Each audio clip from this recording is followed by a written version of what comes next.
ही है।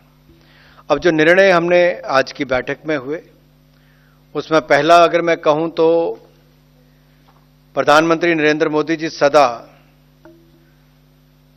अन्नदाताओं के पक्ष में रहे, तभी तो कृषि मंत्रालय के साथ किसान कल्याण मंत्रालय भी इसका नाम रखा गया और किसानों को लेके प्राथमिकताएं भी दी गई, निर्णय भी किए गए और आज भी गन्ना किसानों को उचित मूल्य मिले तो 1 अक्टूबर 2023 से 30 सितंबर 2024 तक की अवधि में चीनी मिलों के द्वारा गन्ने किसानों को उचित मूल्य मिले, उसमें बढ़ोतरी की गई है।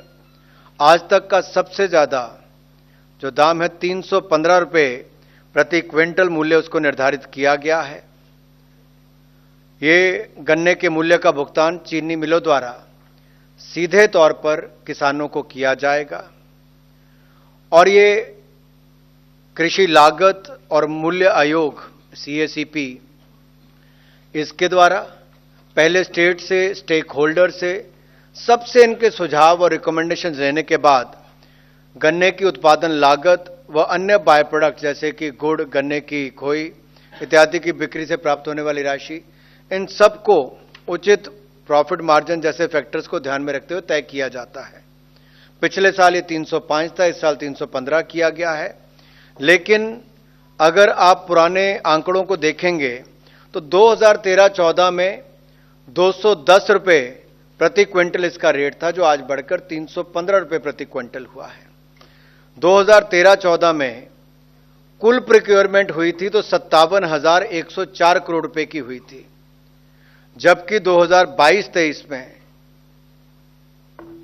ये 1,13,000 करोड़ के लगभग हुई। अगर मैं यूपीए के कालखंड की बात करूं, अगर 2004 से 14 की, तो कुल मिलाकर 2,71,204 करोड़ रुपए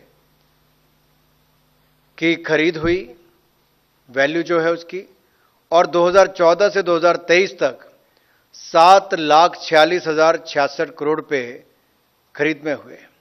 आपको याद होगा उस समय के अगर परिदृश्य आप देखें, गन्ना किसानों को सड़कों पर रोक लगानी पड़ती थी, नेशनल हाईवे जाम रहते थे, पैसों का भुगतान नहीं होता था।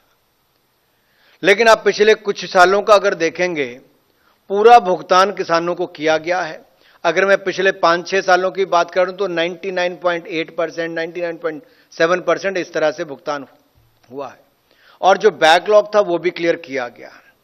इसका सबसे बड़ा अगर आप उदाहरण देखें तो कहां फर्क पड़ा है, जो प्रधानमंत्री जी ने कहा कि एथेनॉल को हम अपने क्रूड ऑयल के साथ मिक्स करके पेट्रोल डीजल इसके लिए, तो वहां पर अब ये 10% से ज्यादा हो गया है। अब एथेनॉल के लिए जो रिक्वायरमेंट हमारे गन्ने की है, उसके लिए पिछले साल 20,500 करोड़ रुपए का भुगतान डिस्टिलरीज के द्वारा किया गया है, डिस्टिलरीज को किया गया है, शुगर मिल्स को किया गया है।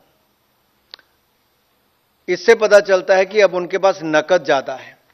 पहले उनको स्टॉक रखना पड़ता था और किसानों को पैसा नहीं देते थे। आज ये फायदा हुआ है कि जहां एक और आत्मनिर्भरता को बल मिला है, फॉरेन एक्सचेंज कम खर्च हो, उतना क्रूड ऑयल हमें कम मंगवाना पड़ता है और एथेनॉल सेक्टर के ग्रोथ को भी इससे बल मिला है। शुगर केन अगर हम देखें, एबीपी माझा, उघडा डोळे बघा नीट।